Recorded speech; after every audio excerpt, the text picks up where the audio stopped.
Vocational trainer welfare association की ओर से लगातार प्रोटेस्ट किए जा रहे हैं और आज अपनी मांगों को लेकर वो पत्रकार वार्ता भी कर रहे हैं। कुछ कंपनीज हैं जिनके रिमूवल की ये मांग कर रहे हैं और कुछ अल्टीमेटम भी ये लोग दे रहे हैं। आइए जरा जानते हैं कि इनका मामला क्या है। सर, क्या आपका मामला है? किन कंपनीज को आप रिमूवल चाहते हैं और किस लिए चाहते हैं?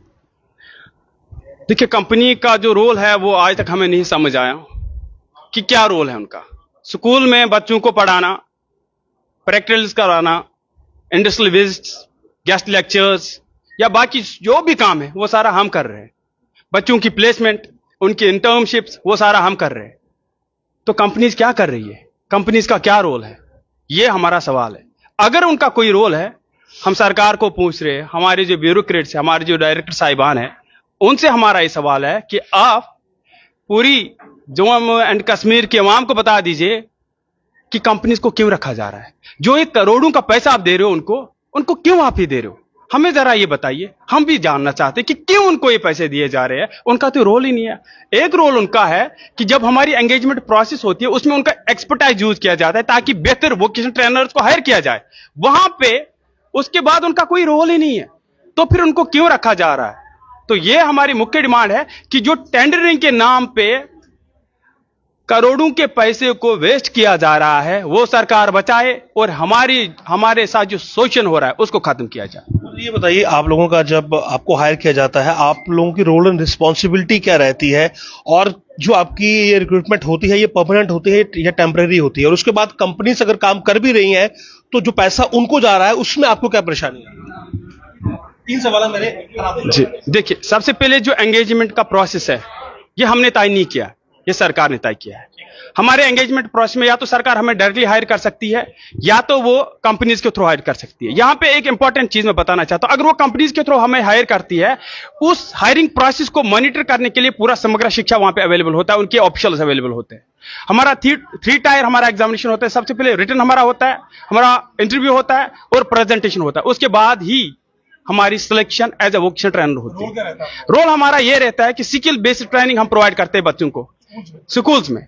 9th, 10th, 11th और 12th 4 क्लास के बच्चों को हम स्किल बेस्ड ट्रेनिंग प्रोवाइड करते हैं ताकि वो आत्मनिर्भर रहे।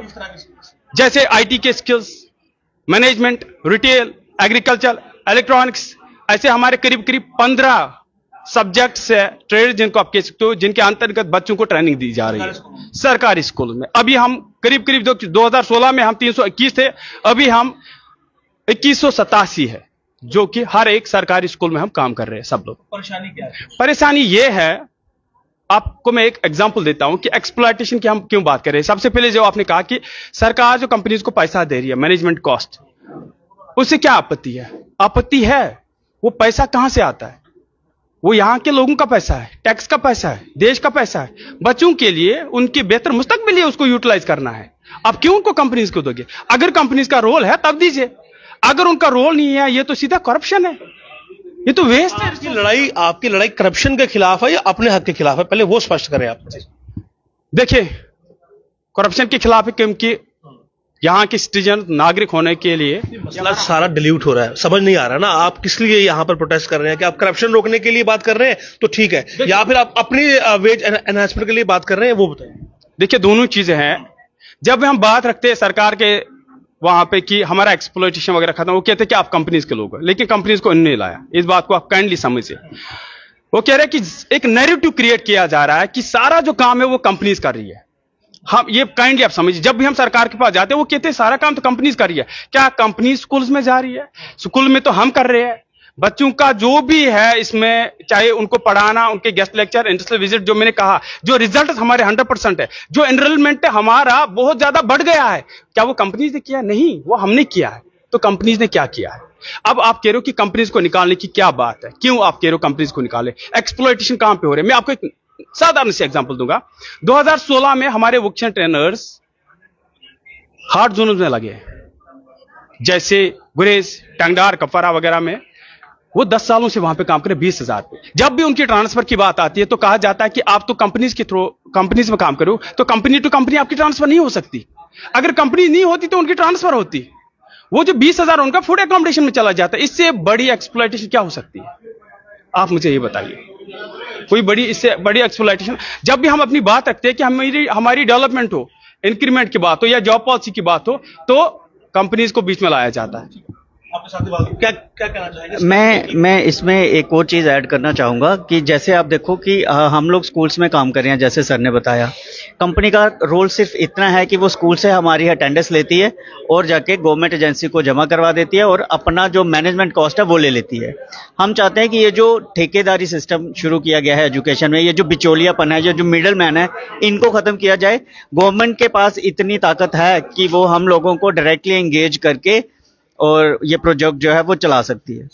जी, तो आपका हिस्सा जो है वो कंपनी वाले खा रहे हैं और आपको कुछ नहीं मिल रहा है। जी, जो सर बोल रहे थे कि करप्शन है इसमें या फिर इनको नहीं निकाला जा रहा है, क्योंकि 2018 में ऑलरेडी जो हम उस वक्त के स्टेट प्रोजेक्ट डायरेक्टर थे अरुण मनाज जी, उन्होंने इन कंपनीज को बाहर निकाला था और 7-8 महीने के लिए हमने समग्र शिक्षा के अंडर काम किया था और बेहतरीन काम किया था। लेकिन फिर कुछ वेस्टेड इंटरेस्ट थे उस वक्त जिनके कारण ये कंपनीज वापस लाई थी। तो इसीलिए हमें ये शक होता है कि जब भी हम ये डिमांड करते हैं कि आप मिडल मैन को बाहर करिए, तो गवर्नमेंट जो है वो हिचकती है, वो नहीं इनको बाहर करती। तो फिर हमें ये थोड़ी आशंका रहती है कि शायद इसमें करप्शन का भी एंगल हो। देखिए, ये ऑर्डर है मिनिस्ट्री ऑफ एजुकेशन का, आप देख सकते हैं। जो इसमें लास्ट लाइन है, इसमें क्लियर कट लिखा गया है कि जो पूरा वोकेशनल एजुकेशन को वो सरकार को देखना है। और इसमें क्लियर कट आप देखिए लास्ट के वर्ड्स कि इसको आउटसोर्स नहीं करना, आउटसोर्स एजेंसी को। तो इन्हें आउटसोर्स क्यों किया है इसको? ये हमारा देखिए, बहुत आरोप है, बहुत सवाल है और भ्रष्टाचार के भी आरोप है कि जो कंपनीज लगाई गई हैं वो बिचौलिए का काम कर रही हैं। जो काम ये लोग कर रहे हैं उसका पैसा वो कंपनीज खा रही हैं, जिसकी वजह से इन्हें इनका हक नहीं मिल रहा है। और यही मांग है कि इन कंपनीज को बाहर किया जाए और जो इनका हक है वो इन्हें दिया जाए। नमस्कार।